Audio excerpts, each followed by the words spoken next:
Hi everyone and welcome to our video tutorial. Today we are going to provide you with a step-by-step guide on how to stream with OBS on Streams.live. Open OBS on your device and select the plus icon to connect your camera. From that list, choose the video capture device option and select the external camera that will be used. Select File from the upper left corner, followed by Settings and Stream. Next, log into your Streams.live account, choose the relevant channel and select the Live Show option.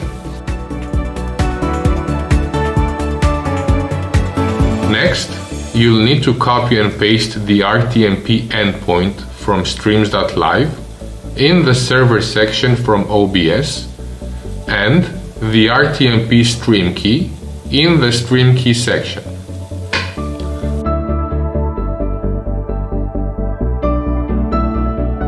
Now you are ready to send a video from OBS to your Streams.live channel. Select Start Streaming, wait for about 15 seconds to receive the signal in your channel studio, and press Go Live when ready.